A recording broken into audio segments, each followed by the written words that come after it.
Welcome back, everybody, to Toronto Today here on The Parlay. I'm your host, Luca Rosano, alongside my co-host, Michael Singh, and we're back on this Thursday. Man, these weeks go by quick. To talk about the day in review, the night in review, I should say, as we got a lot to get to as the Raptors are about to head to their All-Star break. The Maple Leafs are going to be taking on the Penguins. Canada claims gold. And we're going to get into some Demar Derozan history a little bit later on in the show, followed by our best bets, of course. But let's first start at the top here, Mike. Let's talk Raptors. They covered against a very good Timberwolves team. This was a good game. At least it was for 3 quarters until the Raptors pulled away in the fourth. But this was a very grind them out type of game where the defense and the offense did what they needed to do in the fourth. The Raptors were 1.5 point favorites, I believe, just before tip-off. And it was sparked by Gary Trent Jr. having himself a bounce back game. We were talking about it the last show, how the Raptors could not have shot any worse than they did against the Pelicans. And in particular, Gary Trent Jr., he had a bounce back game. 30 points, 5 rebounds, 2 assists, 5 3-pointers made. This is the Gary Trent Jr. we've been accustomed to seeing now, as the Raptors go into the All-Star break with a nice win over, like I said, a pretty good opponent, the Timberwolves, who had won 7 straight home games prior to this one.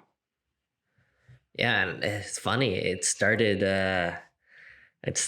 before the game even tipped off with that incident with Gary Trent Jr. and Patrick Beverley. If you caught that, where I don't know if I've ever seen a double technical being given out before tip-off even happened, but never. That's the name of the game with Patrick Beverley, who, for whatever reason, I guess, this is a guy who's made a living off this, but he was trying to get under Gary Trent Jr.'s skin prior to tip-off, at the circle there, and bumping him and doing whatever he could to kind of agitate Gary Trent Jr. And let me tell you, man, I wrote in the rundown here, don't piss off Gary Trent Jr., because he came out firing on all cylinders. He was at home. He grew up in the Minnesota area, had a lot of friends and family in attendance. Of course, his dad was dressed all nicely there, courtside, Gary Trent Sr. And a special night, I think, for Gary Trent, who really struggled last game. But that kind of showed where his confidence level is at to bounce back and put up a game like he did. And this is a guy who is so important to this team, especially when Fred VanVleet is not in the lineup. So overall, great takeaway there from Gary Trent Jr. I have here in the rundown, I want to kind of launch a new segment here with you, Luke. I didn't even discuss this with you, so we're doing this live on air. I think we should start doing something like handing out our 3 stars after every game. So for me, I'll go first in this one. So my 3 stars last night. Number 1, of course, first star, Gary Trent Jr. We talked about him. My second star, I'm going to give to Precious Achiuwa. And his numbers weren't that appealing. Didn't stand out that much. But what did stand out was the job that he did on Karl Anthony Towns. Yeah. We talked about this at length about Raptors' inability to kind of guard big men, and Precious Achiuwa stepped up and it did so in a very strong way, and he made life difficult for Karl Anthony Towns, who still finished with a nice line, but it could have been a lot worse. He only had 11 rebounds. And with his size, you think that it would be a lot more against the Raptors team. And when you look down the rest of the box score there, no one else on the T-Wolves had about more than 7. So it was an all-around good night, protecting the paint, protecting the glass for the Raptors. And I think Precious Achiuwa did a really good job of that. And my third star on the night is Chris Boucher. And it's weird because Chris Boucher only took 3 shots, yet he's still getting some love from me. And I think that's a testament to kind of the role that he's settled into. And when you can go a night where Chris Boucher is only shooting 3 shots, he had 5 points, he was efficient from the floor, but still give him a star. I think that's exactly what we need out of him, because he came in, he played a role similar to the way that Precious Achiuwa kind of slowed down Cat. I mean, Chris Boucher was getting in everyone's face last night like he does, and we talked about him wanting to play a little bit more like that Dennis Rodman style, where You understand your role. You understand what you're bringing to the court. You're not trying to do too much. I mean, that was the perfect game for a Chris Boucher, who, despite, you know, the lack of numbers on the box score, in my opinion, he had a fantastic game. So those are my 3 stars for the evening. Luca, you can choose the same ones if you want. I'm going to put you on the spot there. Like I said, I didn't give Luca a heads up. So Luca, talk to me. What do you got tonight, or from last night? Yeah, no, I like the segment. I think we should definitely implement it. I'm obviously gonna start with the same person. Gary Trent Jr. is gonna be my number 1 star. Rightfully so, right from the get-go. I mean, you could tell his shot was there. He had a masterful game, 30 points, 4 rebounds, 2 assists. If he doesn't play like that, the Raptors probably don't win this game. My second star, and I'm surprised you left him off completely, Mike, Pascal Siakam. He was 1 assist, 1 rebound shy of a triple-double, and I thought he was overall solid in this game, especially in the fourth quarter, intensified his defense, hit a couple of big shots. I really like Siakam's play over the last couple of weeks, and he was definitely, in my eyes, the second best player out there alongside Gary Trent Jr. from last night. So he gets my star number 2. I left him there for you, Luca. I thought I was throwing you under the bus, so I figured I'd just leave him there for you to fill in there. It was an easy one to take. So you basically lobbed me off the backboard, and I threw it down with the dunk. And then my third star, by the way, I really like that Chris Boucher pick, because those blocks alone should have them on this list. Crazy blocks. One was on Karl Anthony Towns, where he literally blocked it to the outlet guy, and the Raptors had a quick bucket on the other end. I've never seen a more emphatic block like that this season. But I'm going to go with the newcomer. I'm going to go with Thaddeus Young, who had another solid game. He gave the Raptors some nice minutes from off the bench, 5 rebounds, 10 points, made a lot of good cuts to the basket. He made a lot of good reads, and he had a couple of nice plays where he went down the baseline and made something happen. I really like Thad Young. We're starting to see already how good of a fit he's going to be with his bench. It's his high basketball IQ. It's his ability to cut. It's his ability to play make.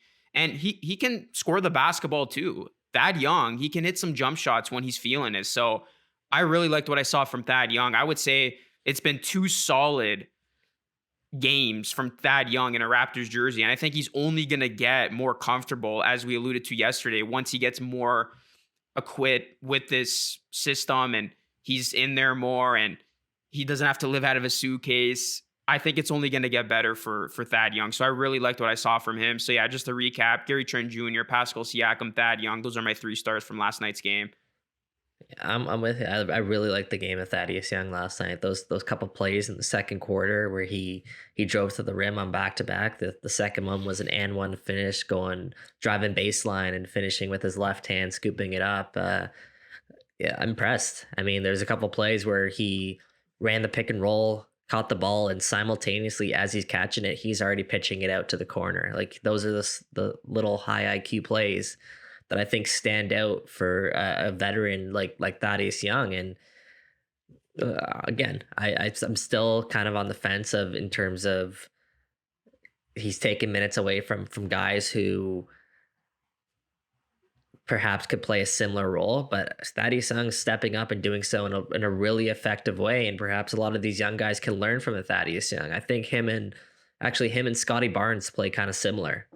And it's sort of, I don't want to say a like for like replacement, but it's a really similar kind of mold, kind of similar replacement if you want to keep that kind of player on the floor. So he offers a lot of same things that Scotty Barnes does, especially with his passing.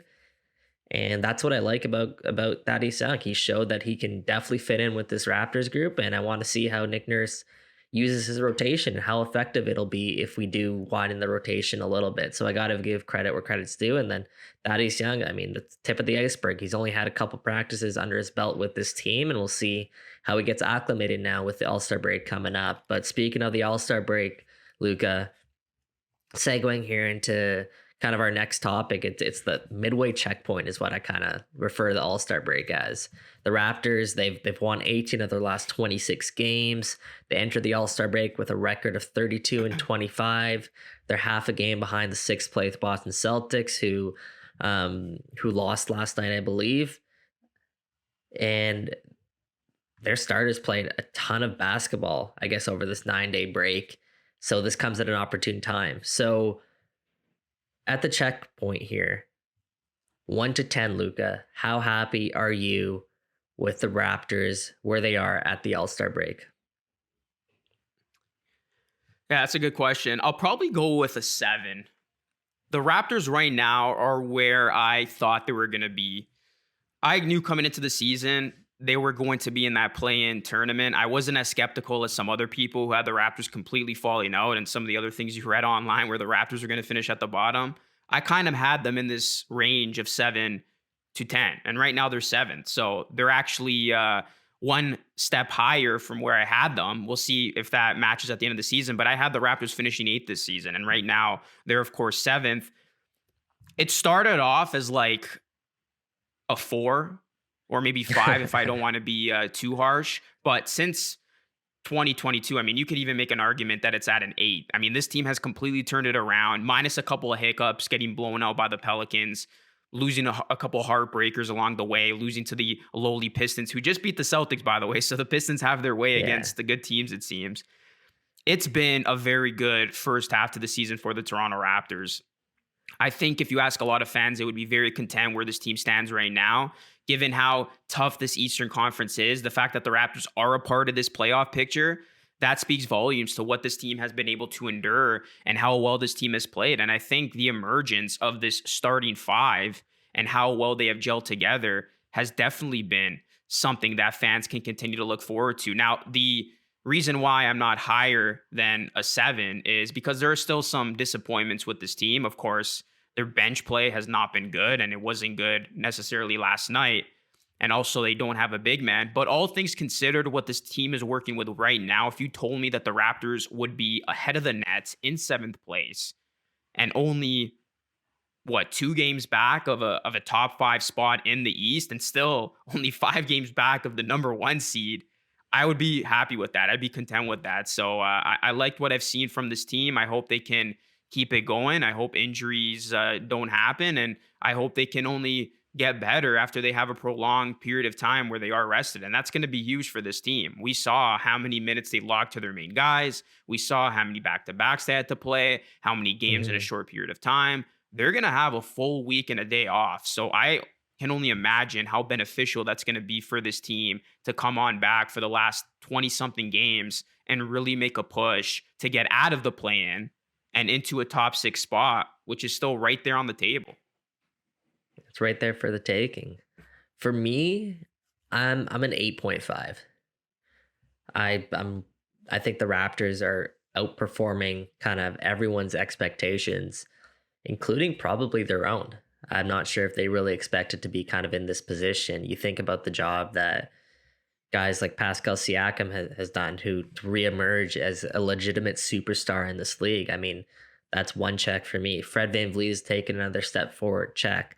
Gary Trent Jr., who started off the year really shaky, he's now emerging into forming one of the best backcourts in the NBA beside Fred VanVleet. So that's another check. Scotty Barnes, I don't think anyone really anticipated Scotty Barnes to kind of hit the ground running like he has here. So that's another check. And just considering they're doing all of this without a natural center, a lack of bench depth, I'm ecstatic with where they are. And this team battled a lot of COVID injuries or COVID protocol absences, as well as Pascal Siakam missed the first month and a bit of the season with off-season shoulder surgery.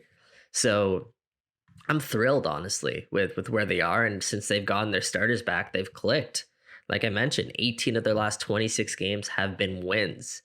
And if we're doing this evaluation in early December, even midway through December, I'd probably have them in around a 5-6, kind of like where you were. But they've really turned it on of late. They turned themselves into buyers at the trade deadline, which, I mean, even leading up to that deadline, we were still skeptical as to whether they would be buyers or sellers, but it became no question closer to the deadline. And as you mentioned, if you told me before the season where the Raptors would be in proximity to the rest of the Eastern Conference, I take that 10 times out of 10. So with the momentum that they have, the direction that they're heading, the defense that they play, the type of ball that they play, incorporating some of their young guys into the mix as well, I got to give them an 8.5 there. But yeah, as you mentioned, there is still a little bit of room to grow.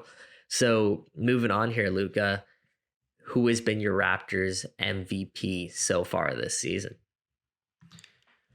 I got to go with Fred VanVleet. And you said something earlier, Mike, where you said this team probably didn't expect them to be in this spot. I mean, you take Fred VanVleet's comments at the beginning of the season, and they were talking about the outside noise of people thinking they weren't going to be able to compete amongst some of the other good teams in the East. And Fred VanVleet said, we're used to this spot. I mean, this team, I think, does believe. And it comes from a guy like Fred VanVleet who believes not only in this group, but in himself. Bet on yourself all day, every day. He's been the Raptors MVP. I think it's come through his energy. He's led by example. Him having his best year yet of his career has stemmed to other guys stepping up and having themselves some pretty good seasons too. And I think it's no coincidence that right when we saw Van Vliet take that next step, we saw a guy like Siakam find himself again. We saw a guy like Gary Trent Jr. have his best year to date. Scotty Barnes also thriving with playing like a guy like Fred VanVleet. So Fred VanVleet to me has not only elevated his personal game, but he's also elevated his teammates' games all around him. So that to me is an MVP. I mean, they were able to win that game last night without Fred VanVleet, but if Fred VanVleet was playing, they definitely would have won that game. That I don't think would have been close going into the fourth quarter. So Fred VanVleet, I mean, first-time All-Star, defying the odds. He's been this team's best player. He's been this team's biggest leader. He's been that vocal leader in the locker room. He checks all my boxes. Right now, he is the Raptors MVP. I think you remove Fred VanVleet from this team entirely, and the Raptors are not sitting in seventh right now, looking promising for the second half. Yeah, that's a very fair shout and a very great shout. I think Freddie definitely deserves his flowers, especially for what he's done from beginning to end of this year.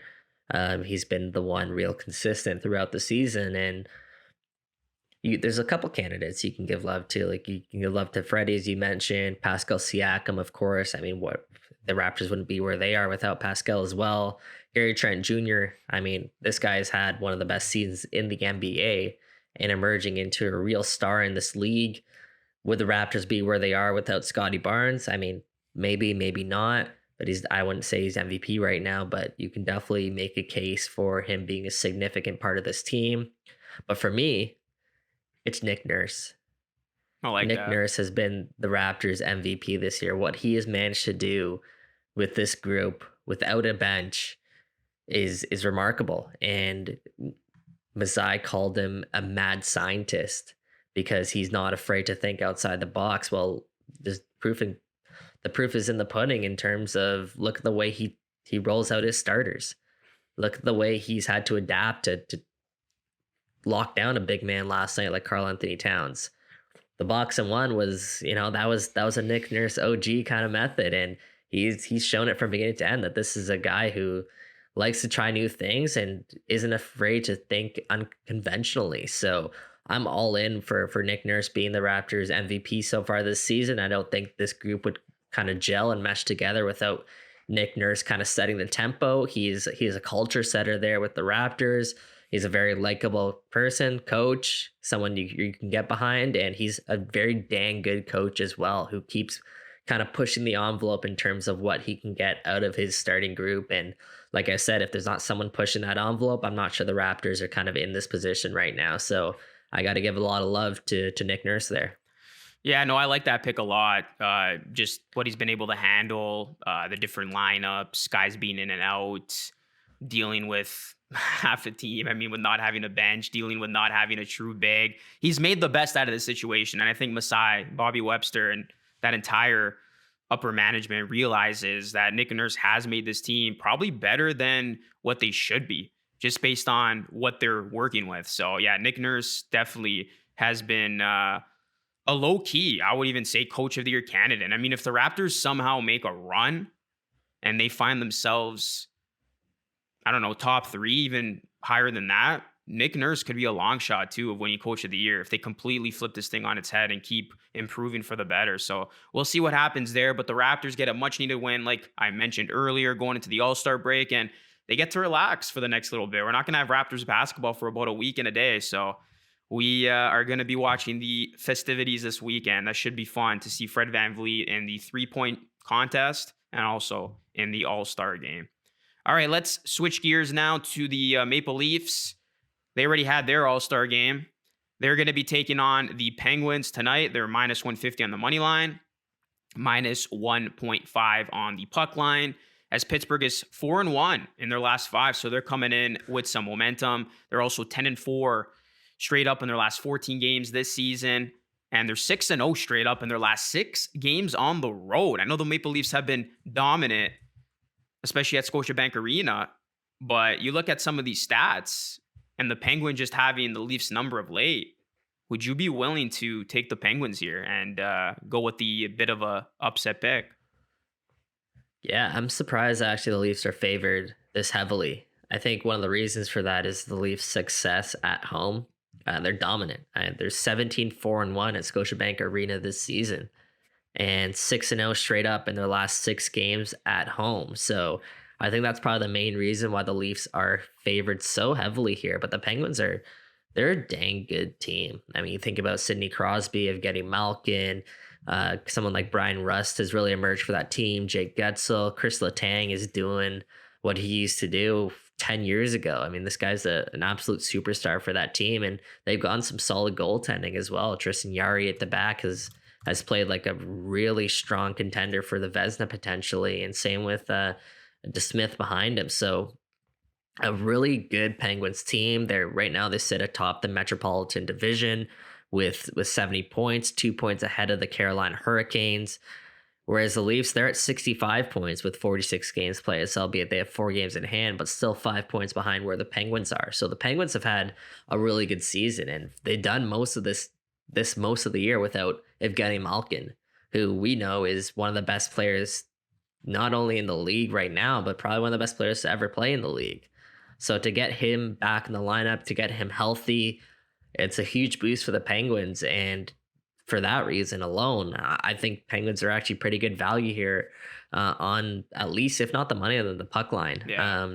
Because I think regardless, this will be a tight game. And these are two teams who, I mean, it's funny because I think the Leafs have tried to kind of build out a similar type of team than what Pittsburgh laid out years ago, where they have a couple superstars. Of course, back in the day for the Penguins, it was Crosby, it was Malkin, it was Jordan Staal, and then you had Letang there on the back end. Leafs are kind of built that same type of style, whereas the Penguins went out, they found success, of course, with 3 Stanley Cups, and the Leafs want to get there. And it's kind of crazy that the Penguins are still there. Yeah. They're still contenders here in the Eastern Conference, and if the Leafs want to exercise the demons and kind of get over the hump and become the new Pittsburgh Penguins, they're going to have to still take down the Penguins tonight at Scotiabank Arena. So I think it's a great game. It's a great matchup. 2 very high scoring teams with a lot of potential. We have the number 1 ranked power play in the Leafs tonight going up against the number 2 ranked penalty kill in the Pittsburgh Penguins. So going down even to the special teams matchup, it'll be interesting. So I'd probably stay away from this one, but as a fan, you sit back, you enjoy, and this will be a really good night for the Leafs and the Penguins, and what should be a good matchup there at Scotiabank. It's remarkable how relevant and good the Penguins still are. I mean, when you talk about dynasties in sports, and the Patriots come to mind, especially during the Tom Brady era, the Penguins, I think, are there. I mean, they haven't won a Stanley Cup. It's been a couple years, but the longevity of them just being at the top, like you mentioned, from 2008, it's remarkable. And here this team is, we are in 2022. You look at their record, you look at what they've been able to do, and they're still contenders. They still have a chance at winning it all. And they still have Malkin, Crosby leading the way. So the Penguins, what they've been able to do is remarkable. And yeah, it's no fluke where, a team like the Leafs are trying to mimic what they've done. And yeah, I'm looking at this matchup tonight. I'm going to take the Penguins. I'm taking the Penguins money line. I think they win this game.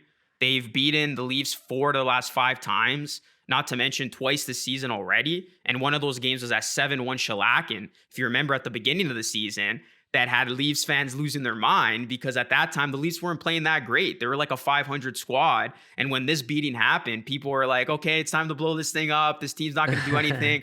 But I feel like it was after that loss where this team did turn it around. They did click, and they've been able to have the type of success that they've had. But that being said, I just think this Penguins team has the Leafs number.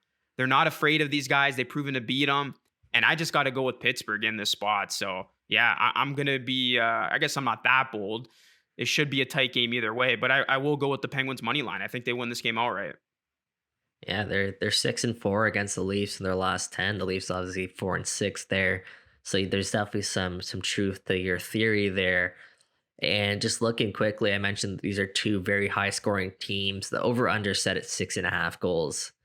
Personally, I'd probably go under because that's a high number. Although I do think this game has all the potential to be an absolute shootout, especially because the Leafs goaltending hasn't been as elite as it's been at the start of the year. But just because that number's so high, you look around the rest of the league, there's only one other game on like I think the 10 game slate here that's 6.5, and that's the Oilers and Ducks, who both are not the greatest defensively. So I think it's a bet worth taking for that under. That's set at -115. And I wouldn't be surprised if that comes true. But again, at the other hand, I wouldn't be surprised this is an absolute shootout. So, like I said, just an interesting matchup altogether there at Scotiabank Arena. As you mentioned, the Leafs got blown up by the Penguins earlier this year, but some of their players, namely a guy like Mitch Marner, has just elevated his game to a completely new level. I think Morgan Riley's playing with a lot more confidence. So we'll see kind of how they match up tonight there at Scotiabank. Yeah, 3 of their last 5 have gone over, and it's interesting. The last 5 matchup haven't particularly been close. It's been dominated by one side. I mean, their last matchup was 2-0, so a little bit closer than 7-1 or a 4-0 Leafs win in 2020, or even when the Penguins beat them 6-1 in 2019. So you know what? I kind of like that over, just going based on the trends here. I think this could be a game that is either dominated heavily by one side, or we do see that classic back and forth where a ton of goals are scored. So yeah, I guess my official picks for this one, Mike: Penguins money line and taking that over. There you go. I got yeah, like I said, I'm probably gonna stay away from it. But I think the under will actually hit. I'm gonna go against you there. And I just feel like whenever there's a game like this where it's touted to be really high scoring and all of that, Yeah. sometimes it's a letdown. And with the over under so high, 6.5 there, I just gotta lean under on this one. But if you do get the over, it's plus 105. All right, we'll see what happens in that matchup tonight. It's going to be an exciting one. I don't know what it is. Every time the Leafs take on the Penguins, it just has that extra juice of excitement to that game. Let's talk about Team Canada, the women's hockey team. Get gold at the Winter Olympics. Redemption has happened. They capped off what was an incredible tournament, incredible run with a pretty entertaining win, 3-2 over USA, as Canada were -220 on the money line. And this was just great to see, especially in a wake of people questioning if they should remove this event altogether. Canada rises to the top.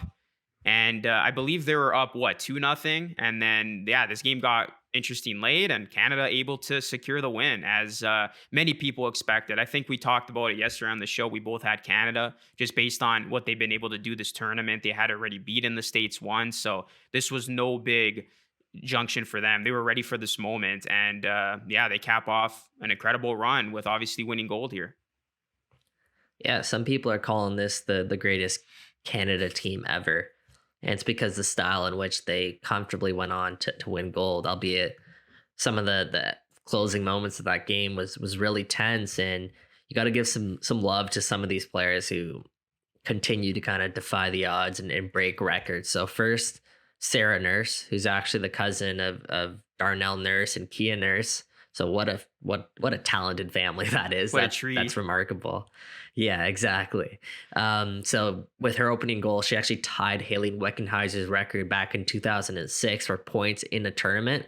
That was, I believe, her 17th point. And then on the game-winning goal, a really nice play. She stopped up, fed it in the slot, eventually tapped home by Mary-Philippe Poulin, but that broke the record. So with an assist and her 18th point of the tournament. So remarkable. She's just 27 years old, and really proud of kind of what she accomplished there. But the main storyline, I believe, and of course, someone who's going to steal all the headlines is Mary-Philippe Poulin, who, as we touched on yesterday, is like the greatest Canadian hockey athlete on the planet right now. So she scored her 8th and 9th career goals versus the United States in a gold medal game, whether it's the Olympics or World Championships. So just take that, an 8th or 9th career goals in a gold medal game at an Olympics or World Championship. That's the definition of clutch. Yeah. But to make matters even better, speaking of clutch, she got the game winner, and that was her third golden goal of her career. Third time scoring the game winner in an Olympic gold medal game. That is unfathomable how she could be so clutch and so consistent. She's 30 years old. This time she captained the team, and she was really the talking point after this one. And she's the only hockey player now, female or male, scoring 4 Olympic gold medal games. That's a stat that I don't know it will be touched for quite some time. Every time you check out one of these games, you automatically assume Marie-Philippe Poulin is going to be finding her way on the score sheet, and she did so twice in the 3-2 victory last night. So just credit to that team. They're Olympic gold medalists, and it's something they're going to remember for the rest of their lives. You can't teach clutch, that's for sure. It was great. And you know what's even more satisfying about all this? They were able to beat USA in the gold medal game to get it done, which is always awesome in this ongoing epic rivalry, especially with hockey. Okay, we're going to give a quick shout out now before we get into our best bets of the night. Quick shout out to former Raptor, former Spur, and Chicago Bulls superstar. I'm just going to say it. Chicago Bulls superstar, Demar Derozan. He is playing out of his mind right now. We got to start normalizing him being in the MVP conversation as a legitimate candidate to win it. Sets a new NBA record, Mike. 7 straight games with 35 plus points on at least 50% shooting. You know who he passed? The great Will Chamberlain, who was towering over guys who were like half his size en route to getting so many easy buckets. DeRozan's doing this with a mid-range game. I can't believe what I'm seeing from him. He is so efficient. He is scoring at such a high level. He's got Bulls fans feeling like it's 1998 all over again. It's crazy what Debo has been doing, and it couldn't have come to a better guy. And I just hope he has himself a defining postseason that just puts all of this together. We know he's dominating the regular season. We know what he's capable of. Everybody's just talking about, is this guy going to be able to do it when it matters in the postseason? The Bulls right now are in first. They got the team that can compete. If the Raptors don't make a long shot run, I'm definitely siding with this Bulls team to make some noise in the playoffs, as DeRozan can officially silence those critics that say he is a postseason, disappearing act. So I just hope he continues this on. But it's great what he's been doing in the regular season. You can't even describe this with words of how insane it's been. Plus 3,000 right now. That's his odds to win MVP. How?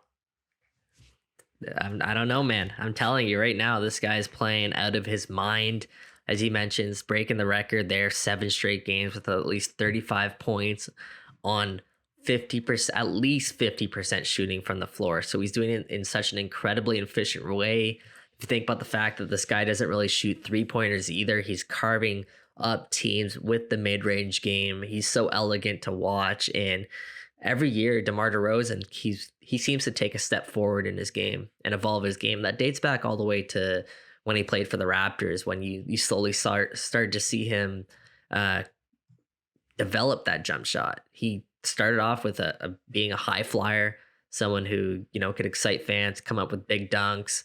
But then you started to see him elevate and add different parts to his game, like that mid-range game, expanding it further out, almost into some 3-pointers at times. And now he's reverted back to kind of what he was, but at just at a completely different level. He's doing this without Zach LaVine in the lineup, without Alex Caruso in the lineup, without Lonzo Ball in the lineup. Like, he's doing this attracting a lot of pressure, yet he's still finding a way to make tough shots, and he's money from the mid-range game. LeBron James called DeMar DeRozan one of his favorite players to watch in the league, and I think that's kind of that's uniform around the league. That's the sentiments around the league, because he's so different in the way that he plays. Like, CJ McCollum kind of plays similar, but I don't think nobody does it like DeMar. And it's Kobe Bryant-esque, honestly, making a living out of the mid-range game there. So a plus 3,000. I mean, if he goes on, continues this, how could you argue against kind of what he's doing? I know Joel Embiid and Jokic are making some pretty good cases themselves, but DeMar DeRozan has to be right in that conversation. And probably one of the biggest surprises this season is just how much he's elevated his game in a star-studded Bulls team. So all the love in the world there to DeMar.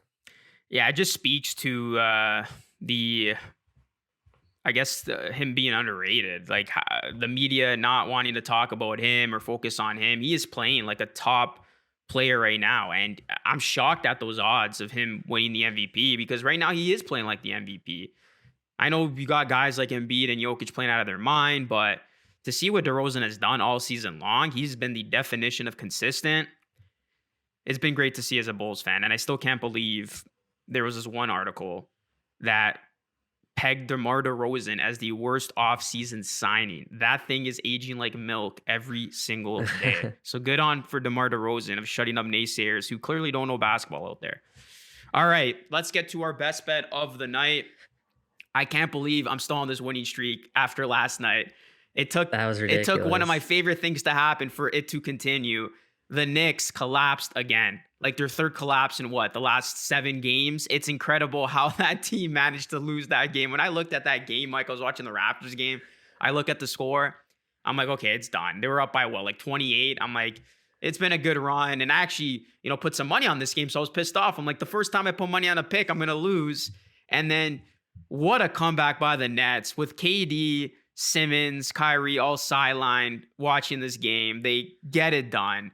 And you just saw the reactions afterwards. People giving up on the Knicks, people calling this team a fluke from last year. Rough time to be a Knicks fan. But after that, through all that, I was able to get another win. So let's see if I could keep it going. But I'll let you go first here. What's your pick on the night? As hey, you're quickly developing a little bit of a heater yourself. You're 17-11. So for as good as my record is, you're right there, which is pretty crazy. Yeah, I still can't believe that managed to find a way to get yourself in the win column. They were trailing by like 30 points. And not even like that early into the game. Like this was third quarter where they were down by some serious double digits, and the Brooklyn Nets, without all their stars, still found a way to come back against the Knicks in at MSG nevertheless too. So yeah, those reactions after were kind of brutal. Liverpool clutched it up for me yesterday. They got the winner. They won 2-0 in their Champions League match against Inter Milan. So yeah, as you mentioned, I'm 17-11, which again, pretty good. But compared to you, man, like you're on fire right now. You can't be touched. But I'm gonna head into your wheelhouse here today. Not too many games to pick from, so I'm gonna go NBA. And I was actually checking out the Miami Heat, who they're 4.5 point. Let me just double check this quickly, but I believe they're 4.5 point underdogs. Favorites against the Charlotte Hornets. I like that spot because the Hornets have, albeit they've bounced back slightly of late, but they have been struggling in the bigger picture. And the Heat, on the other hand, they have something to play for, and that's of course trying to get into first place in the Eastern Conference. Both of these teams want to finish on a high note, but the Heat in particular, with that race so tight at the top of the conference, and I just think overall they're a way better team than the Charlotte Hornets. So I'm taking the Heat, cover the 4.5 point spread there on the road. That's funny. I'm not even making this up. I had the exact same pick. So I'm asking this live on air. Are we allowed to have the same best bet? Do it. That's good. That's good. Because I really like the Heat tonight. I was trying to make an impromptu last minute pick by looking at these other games, but I simply don't like any other games as much as I like this game. Yeah, I love the Heat. So for the first time on this show, Mike and I are going to have the same best bet.